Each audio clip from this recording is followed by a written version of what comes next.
오늘부터는 계속되는 느헤미야 강의, 오늘은 리더십이라는 또 대주제를 가지고 계속 진행하도록 하겠습니다.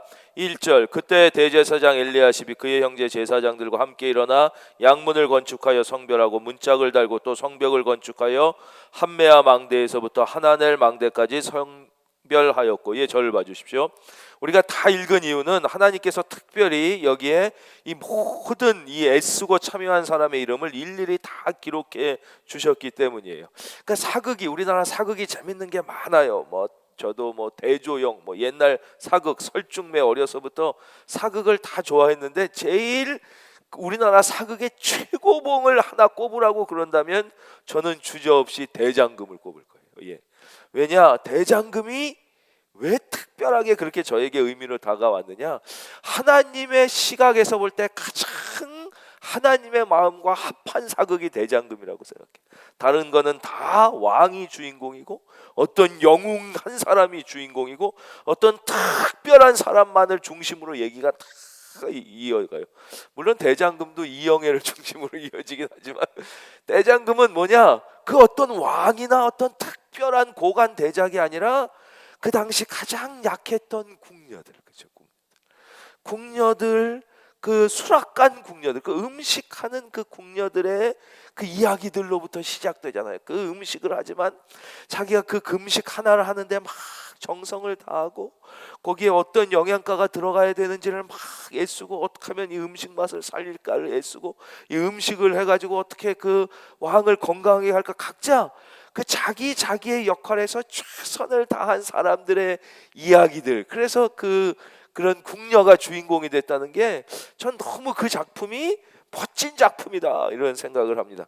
바로 이 느헤미야 3장은 어떻게 보면 성경의 대장금이라고 할 수 있는 것이, 어떤 특별한 소수의 탁월한 영웅들의 이야기들만 돼 있는 게 아니라, 여기 보면 수많은 금장색부터 상인부터 노예부터 어떤 사람이라도 따라하겠습니다. 하나님의 일에 기쁘게 함께한, 하나님의 일에 기쁘게 함께한 사람들을 하나님이 다 차별하지 않고 다 이름을 특별히 기록해 주신 것이죠.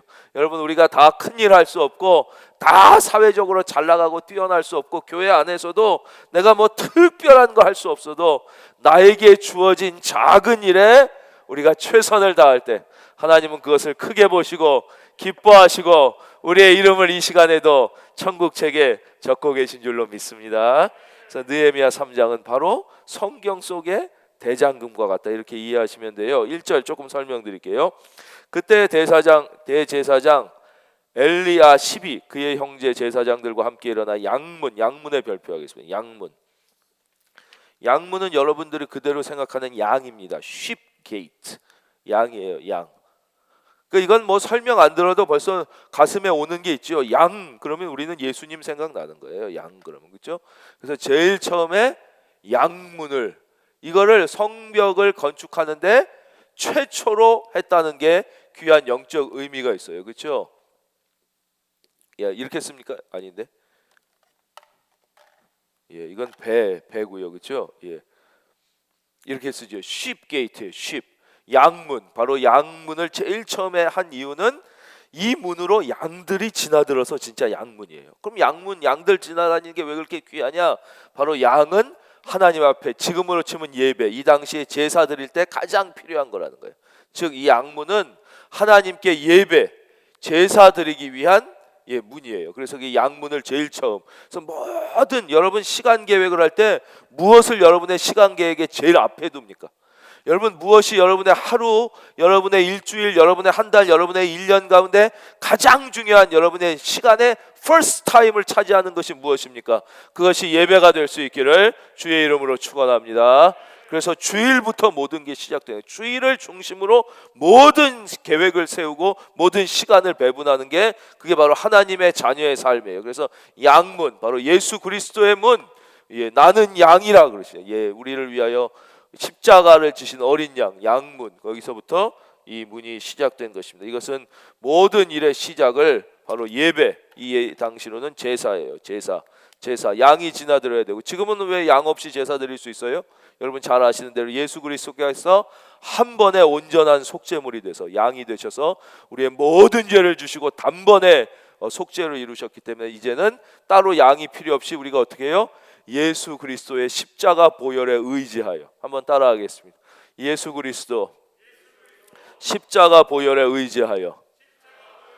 그래서 우리가 그것을 인식하지 못하더라도 우리가 하나님 앞에 나와서 예배드릴 수 있는 이 자격은 바로 예수 그리스도의 십자가 보혈에 의지하여. 옛날에는 양 안 데리고 오면, 양이 아니면 하다못해 돈이 없으면 비둘기라도 갖고 왔어야 되는 거예요. 그렇죠? 우리가 근데 이제는 예수님께서 단번에 어린 양으로 우리의 모든 죄를 대신하여 주시고 죽으심으로 우리가 언제나 예수 그리스도의 십자가 보혈을 의지하여 하나님 앞에 담대히 나올 수가 있게 된 것입니다.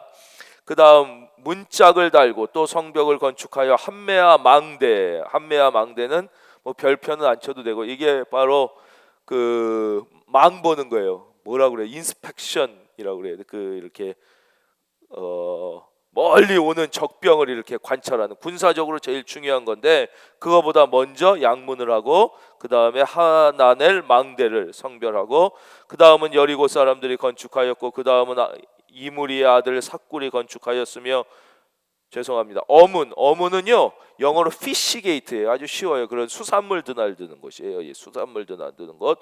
하스나의 자손들이 건축하여 그 들보를 얹고 문짝을 달고 자물쇠와 빗장을 갖추었고, 그 밑에 성변 재건 목적. 여러분 읽어주십시오. 시작.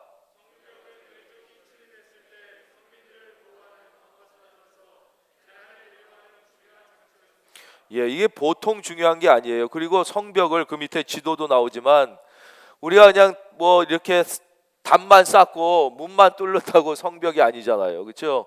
성벽을 쌓으려면 첫째, 적군이 침입하기는 어려워야 하고 아군이 방어하기에는 용이해야 되는 거예요. 그걸 다 생각해야 되지 않겠어요? 적군이 침입하기는 어렵고 아군이 방어하기는 용이하고, 또 사람과 말과 물자들이 또 쉽게 오고 갈 수 있어야 돼요. 요즘에도 여러분, 이거 좋은 예가 아닌데 하여튼 요즘에 이게 나라가 좀 그렇게 돼서 좀 좋은 예는 아니지만, 집을 살 때 뭐가 중요해요?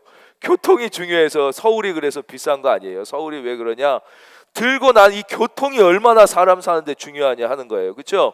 그러니까 이 성을 샀을 때도 문을 엉뚱한 데 뚫으면 사람과 말과 물자가 드나들기 어려우면 이건 완전 그 도시는 이 망하는 도시가 되니까 그것까지 다 고려해서 성벽을 쌓아서 방어를 용이하게 하고 적은 들어오기 어렵게 하고 물자는 쉽게 다니게 하고, 또 이때 매우 중요한 게 수로입니다. 수로.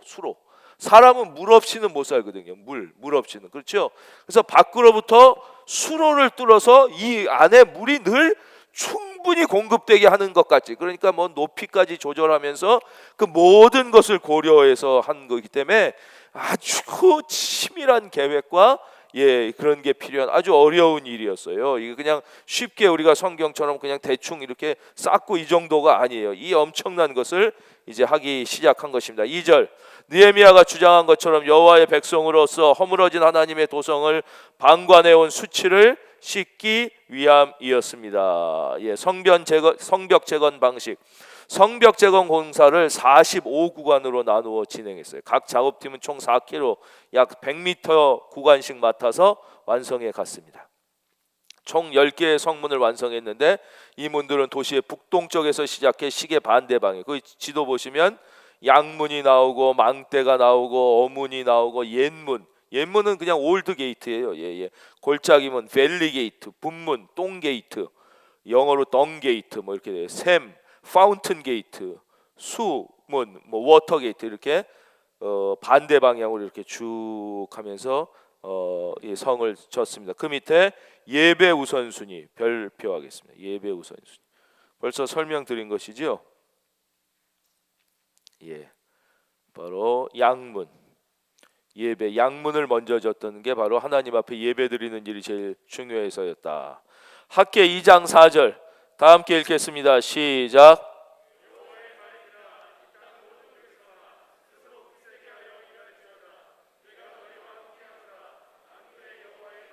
아멘. 거기 밑줄 긋겠습니다. 스스로 굳세게 하여 일할지어다. 스스로 굳세게 하여 일할지어다. 저는 하늘은 스스로 돕는 자를 돕는다. 그 말씀에 그 말을 너무 좋아해요. 예. 남이 도와주길 바라는 사람은 아무도 도와주지 않아요. 그러나 스스로 일어나 굳세게 해서 애쓰려고 그럴 때 하나님이 도와주는 손길도 이렇게 자꾸 붙여주는 거예요.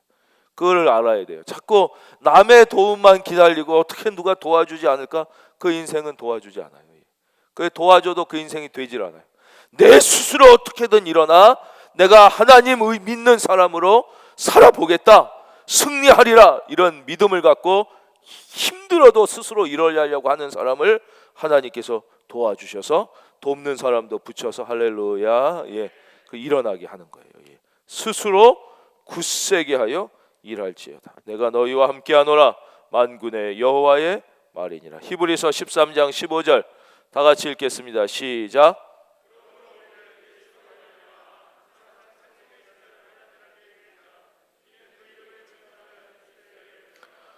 어느 사람이 팔 한쪽이 없어서 팔 한쪽이 없어져서 너무 한 팔 갖고 세상 살기가 힘들고, 두 팔 갖고 살아도 이 힘든 세상 한 팔 갖고 살 자신이 없었어요. 너무 힘들고 못하겠어서 자살 죽으려고 옥상 꼭대기에 올라갔어요. 옥상 꼭대기에 올라가서 거기서 이제 죽으려고 아래를 보면서 이 힘든 세상, 두 팔 갖고도 저렇게 어려워하는데 내가 한 팔 갖고 어떻게 살겠느냐. 이제 여기에 팍 던지기만 하면 나는 이제 빠이빠이다. 그러면서 탁 뛰려고 그러는데 저쪽 편 옥상에 어느 사람이 막 춤을 추고 있는 거예요. 막 춤을 추고. 야, 저 사람은 뭐가 저렇게 좋아서 이 힘든 세상에 저쪽에서 춤을 추고 있나 하고 자세히 봤더니 양팔이 없는 사람, 양팔이 없는 사람이 막 춤을 추고 있는 거예요. 정말 이게 이상하잖아요. 그래가지고 바라보다가 불렀어요. 이보시오, 왜요? 아니, 당신, 나는 한 팔이 없어도 살기가 힘들어 죽으려고 여기 올라왔는데 당신은 양팔이 없는 것 같은데 뭐가 좋아서 그렇게 춤을 추고 있어? 그랬더니 나 춤추는 거 아니에요. 그럼 뭐 하는 거예요? 엉덩이가 가려워서. 그 한 팔 있는 사람 죽었을까요? 안 죽었을까요? 야, 저 사람은 양팔이 없으니까 엉덩이가 가려워도 긁을 수도 없는 거예요. 예. 저렇게 뛰면서라도 저 긁고 살라고 그러는데 나는 한 손이라도 있는데 이래서는 안 되겠다. 마음을 먹고 열심히 일해서 오래오래 잘 살았다는. 예, 그러니까 다 더 힘든 사람도 사는데 그 마음 먹기에 다른 거지. 자꾸 힘들다 그러면 계속 힘들고, 좋다 그러면 좋은 일이 있으리라, 많이 있으리라. 예, 좋은 일이 있다. 나는 예수 믿은 거 하나만 가지고도 이 세상 하나님이 부르실 때까지 찬송하며 살아갈 충분한 이유와 조건이 있다. 이렇게 고백하며 살기를 바랍니다. 그 뒤에 보면 5절이 여기 생략되어 있는데 여러분 성경 속에서 5절을 한번 읽어주세요. 5절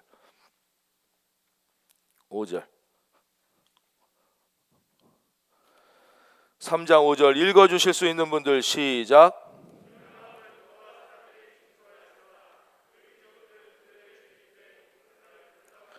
여기 보면 다 열심히 한 것 같은데 또 안 한 사람들이 나와요. 이 드고아의 귀족들은 또 안 했어요. 참 신기하죠. 또 했는데도 아주 특이한 사람들도 뒤에 나옵니다. 제가 조금 성경을 찾아서 30절을 한번 쭉 넘어가 보세요. 30절 제가 읽어드릴게요. 그 다음은 셀레미야의 아들 하나냐와 살랍의 여섯째 아들 하눈이 한 부분을 중수하였고, 그 다음은 베레게의 아들 무술람이 나와요. 무술람, 이 절을 봐주세요. 무술람. 이건 기억은 안 하셔도 되는, 이 무술람이라는 사람은 어떤 사람이냐, 일을 하긴 했는데 이 사람이 바로 이 원수였던 암몬 사람 도비아와 사돈을 맞습니다. 사돈을 맺어요. 그래가지고 이 사람은 하기는 했는데 딴 마음을 갖고 양다리를 걸쳤던 사람이에요. 양다리를 걸쳤던 사람이에요. 양다리를 걸쳐가지고 일했던 사람, 무슬람, 양다리 걸친 사람도 나오고 이렇게 안 한 사람도 나와요. 우리 한번 하나님의 말씀 전으로 돌아가서 느헤미야 2장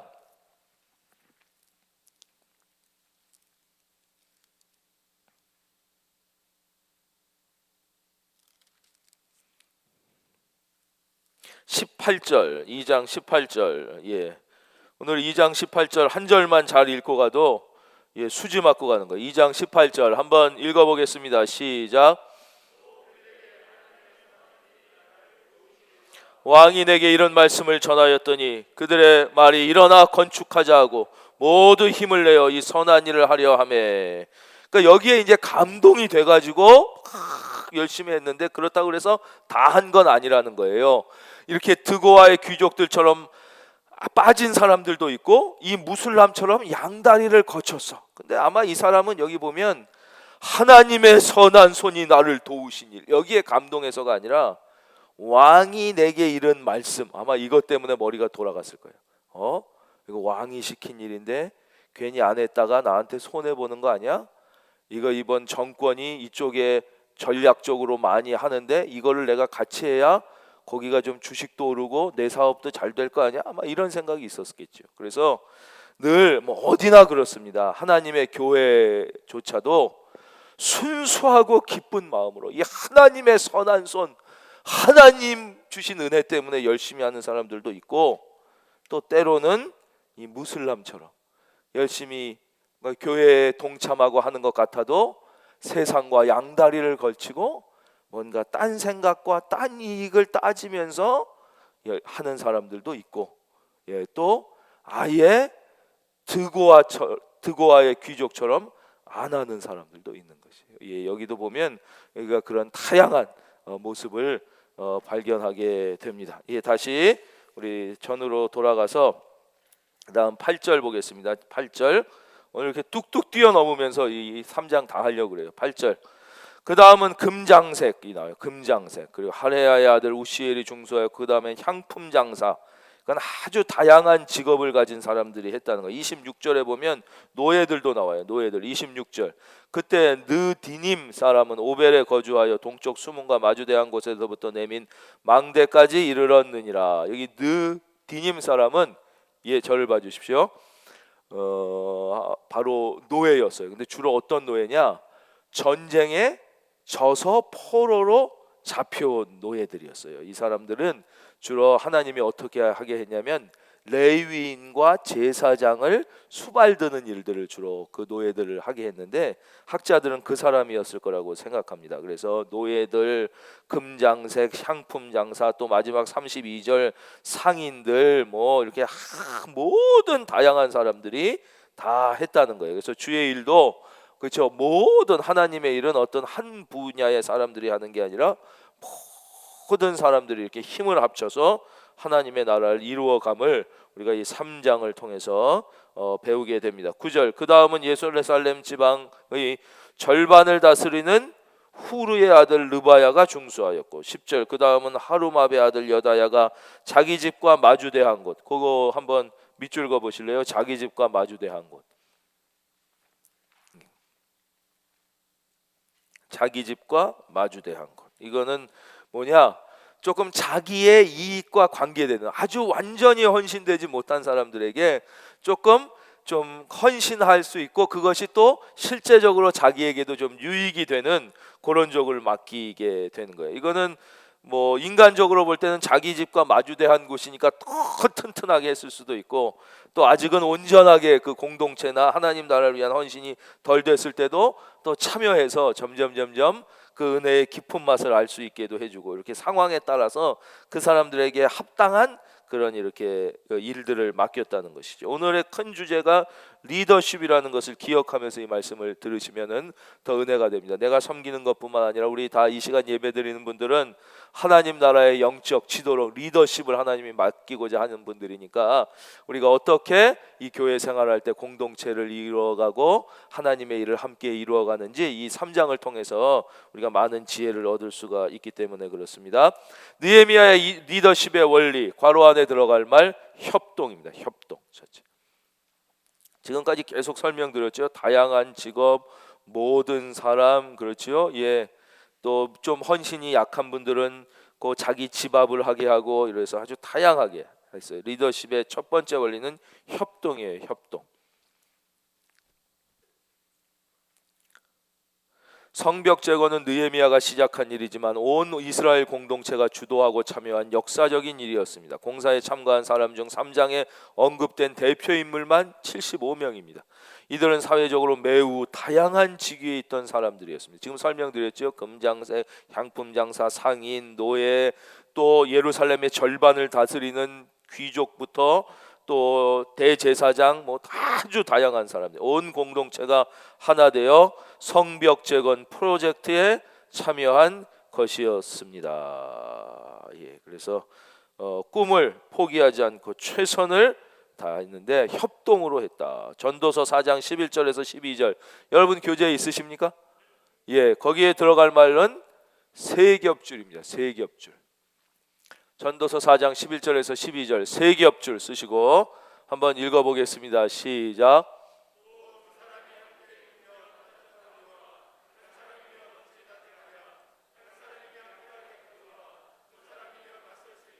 세겹줄은 쉽게 끊어지지 아니하느니라. 고린도전서 1장 10절 형제들아 내가 우리 주 예수 그리스도의 이름으로 너희를 권하노니 모두가 같은 말을 하고 너희 가운데 분쟁이 없이 같은 마음과 같은 뜻으로 온전히 합하라. 그래서 느헤미야의 리더십 첫째는 협동, 두 번째 느헤미야의 리더십 원리, 두 번째는 괄호 안에 은사입니다. 은사.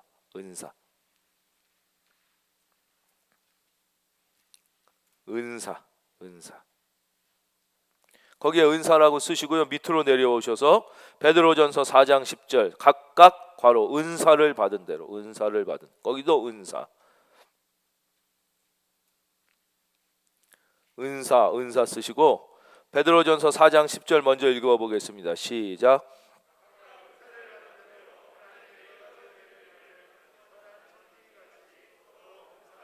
아멘. 예, 너무 좋은 말씀이에요. 각각 은사를 받은 대로 하나님의 여러 가지 은혜를 맡은 선한 청지기 같이 서로 봉사하라. 느헤미야의 리더십 원리 두 번째는 은사예요. 은사대로. 느헤미야는 성벽 재건 공사에 지역과 직업의 제한을 두지 않고 다양한 사람들을 참여시켰습니다. 공사에 참여한 사람들은 최소한 12부류로 분류할 수 있습니다. 제사장들, 여리고 사람들, 미스바와 기브온 사람들. 기브온 사람들은 왜 따로 해요? 이 사람들은 원래 그 이스라엘 족속이 아니었다가 나중에 이렇게 항복해서 들어온 사람들, 전문 직업인들, 성읍 관리들, 여인들, 한운과 산호아 사람들, 레위 사람들, 성전에서 자빌하는 사람들, 드고아 사람들, 문지기들, 상인들 아주 다양하다는 거예요. 성경은 교회의 본질을 그리스도의 몸이라고 말씀합니다. 그러니까 교회를 정의하는 많은 정의가 성경에 있습니다만 교회를 정의하는 가장 좋은 정의, 단 하나의 정의를 고르라면 바로 교회는 예수 그리스도의 몸이다. 하나님이 값주고 사신 예수 그리스도의 몸, 예수님은 교회의 머리가 되시고 우리는 교회의 각 지체가 된다. 이게 가장 위대한 정의입니다. 하나님에 대해서도 수많은 정의가 성경에 있지만 단 하나를 선택하라면 따라하겠습니다. 하나님은 사랑이시다.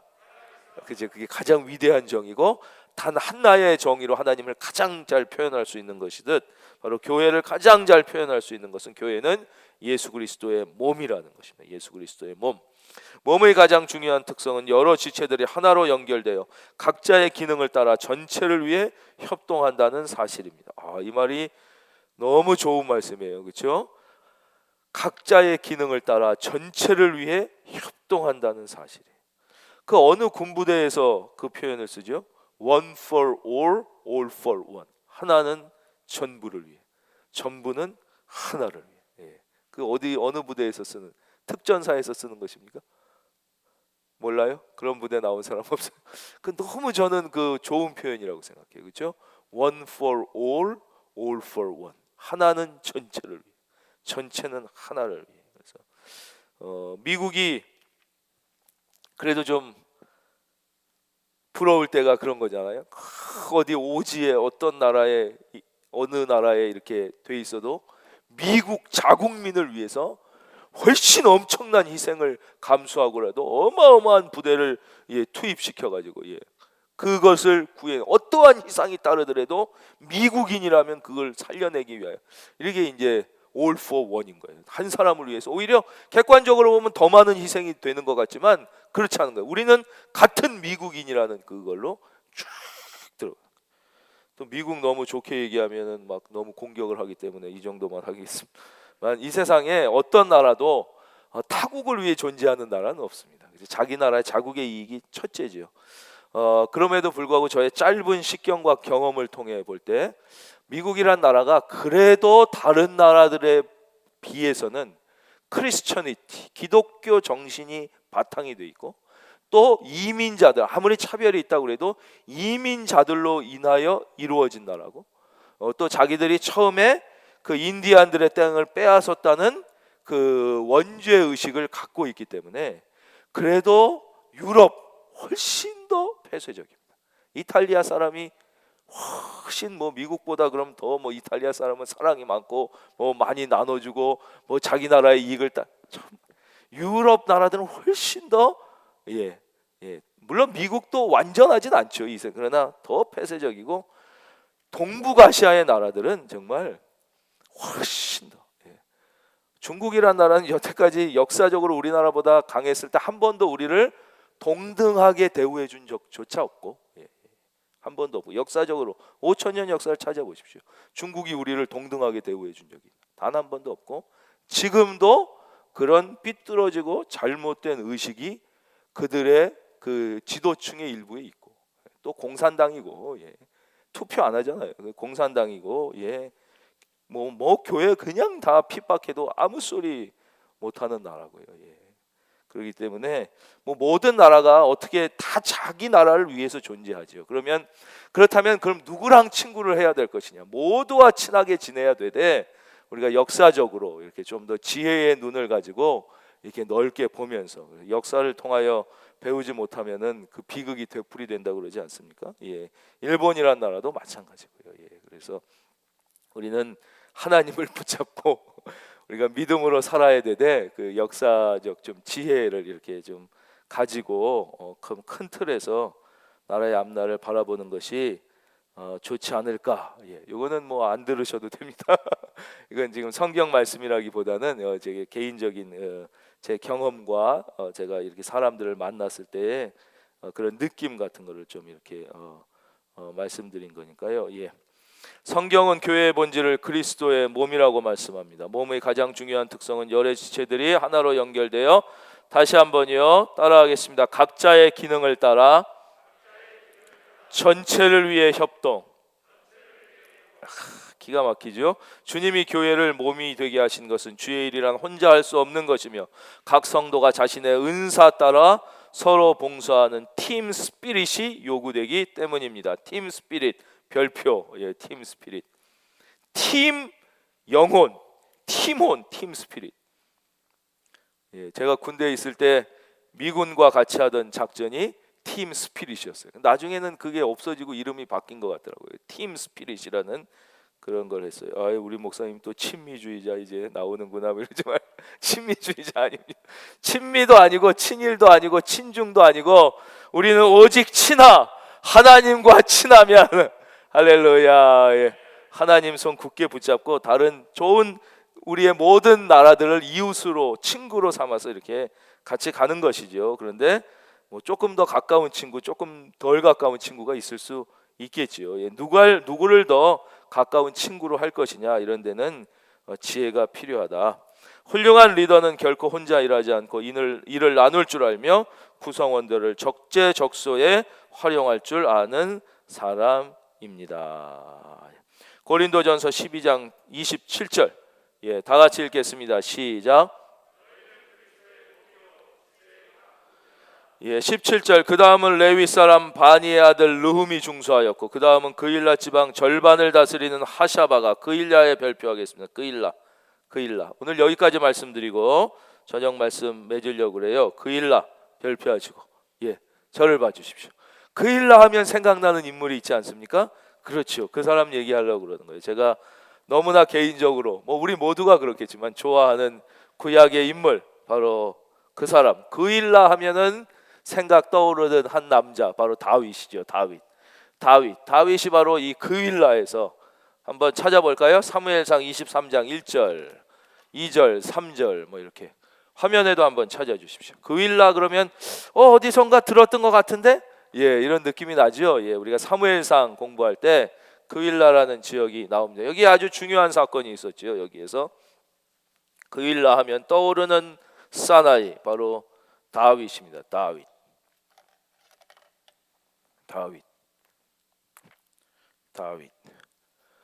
사람들이 다윗에게 전하여 이르되, 보소서 블레셋 사람이 그일라를 쳐서 그 타작마당을 탈취하더이다 하니. 2절, 이에 다윗이 여호와께 묻자와 이르되, 내가 가서 이 블레셋 사람들을 치리이까? 여호와께서 다윗에게 이르시되, 가서 블레셋 사람들을 치고 그일라를 구원하라 하시니. 3절, 다 같이 한번 읽어볼까요? 시작.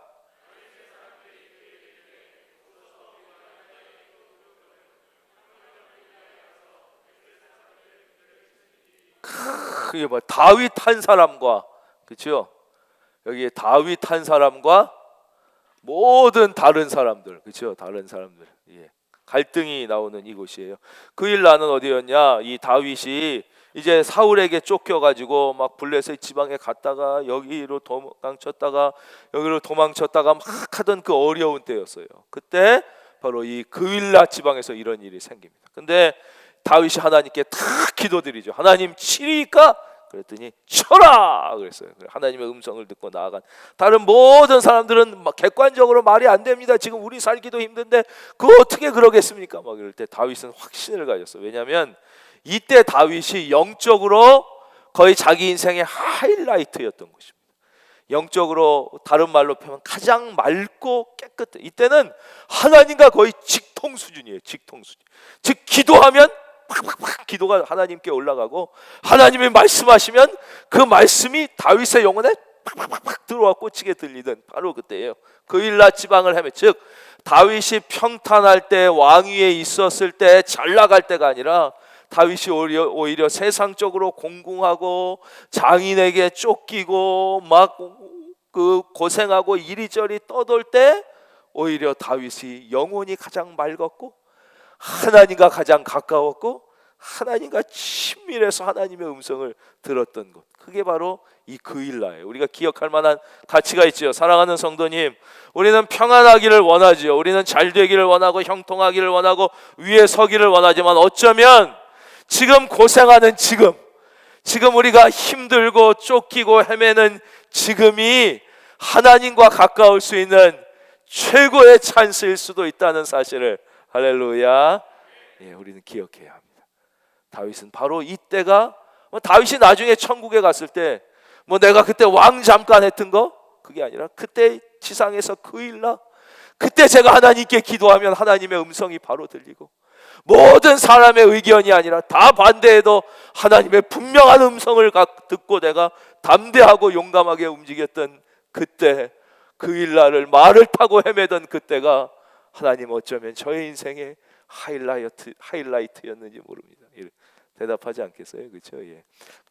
그때가 아니라 더 좋을, 어쩌면 여러분 지금 고생하고 힘든 지금이 영적으로 제일 하나님과 가까울 수 있는 하이라이트, 그 축복의 시기일 수 있다는 것을 기억하시고 이번 한 주 힘들고 어려울수록 더 하나님께 기도하며 하나님의 말씀에 귀 기울이며 힘차게 승리하는 한 주 되시기를 주의 이름으로 축원합니다.